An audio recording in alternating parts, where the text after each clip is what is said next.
Welcome to பாபிஸ் kitchen. இன்னைக்கு பாபிஸ் கிச்சனில் நம்ம முட்டையை வச்சு ஒரு பிரியாணி செய்யணும்.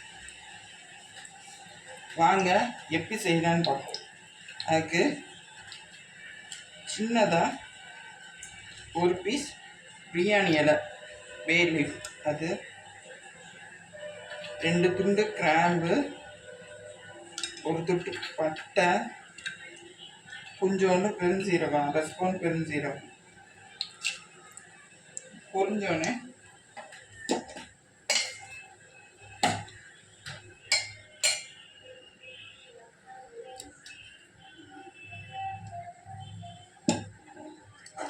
ஒரு பெரிய சைஸ் வெங்காயத்தை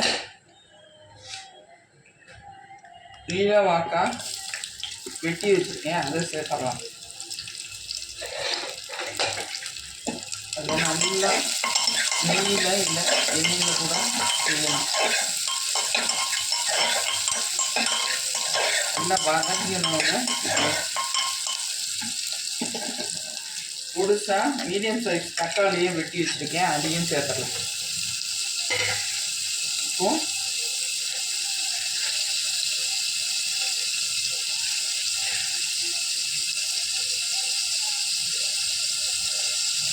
ரெண்டு டம்ளர் அரிசிக்கு தட்டப்படி போட்டுக்கணும். இப்போ தனி மிளகாய் பொடி அரை ஸ்பூன்,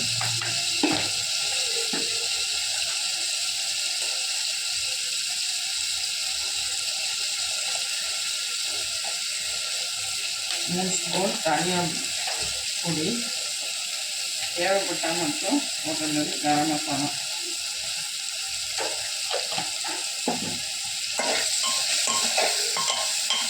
இப்போ ஒரு கையளவு புதினா, ஒரு கையளவு மல்லி இல்லை, இதையும் சேர்த்து நல்லா வதக்கிட்டு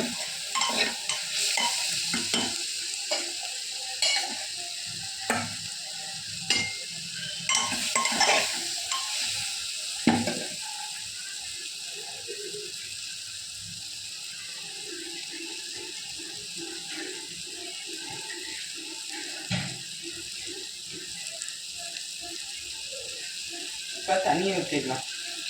ஒரு டம்ளர் அரிசிக்கு ஒன் சீரக சம்பானா ஒரு டம்ளர் அரிசி போதும்.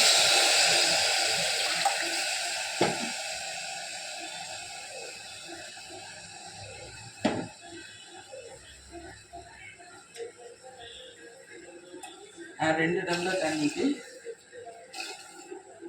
2 டம்ளர் தண்ணி ஊற்றிடணும்.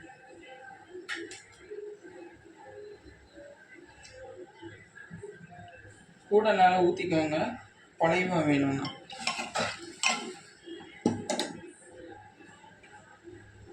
கொதி வரட்டும், அடுத்த முட்டையை உடச்சி ஊற்றிக்கோங்க.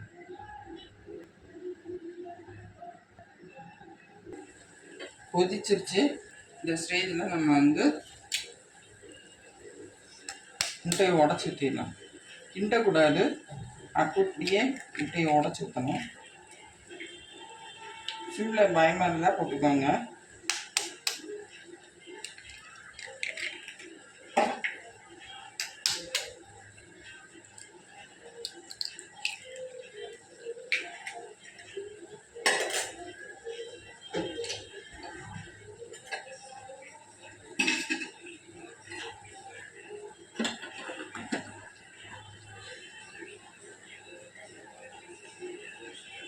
கொதிச்சிருச்சு.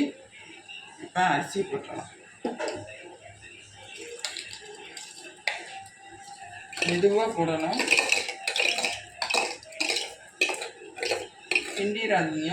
அரிசி மட்டும் நைஸாக கிளறி விடுங்க.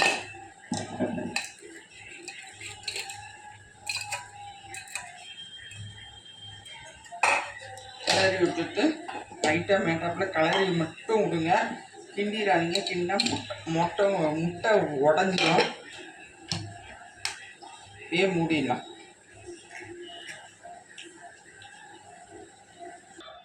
கேஸ் வந்துருச்சு, ஸ்ட்ரீம் வந்துருச்சு. இப்போ சிம்மில் மெதுவாக போட்டு வச்சிடலாம்.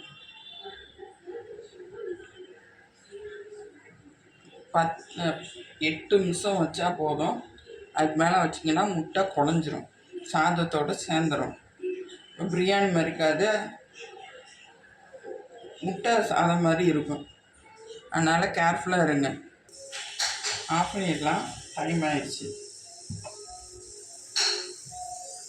கேஸ் ரிலீஸ் ஆனோடனே பவுலுக்கு ட்ரான்ஸ்ஃபர் பண்ணிட்டு காட்டுறேன்.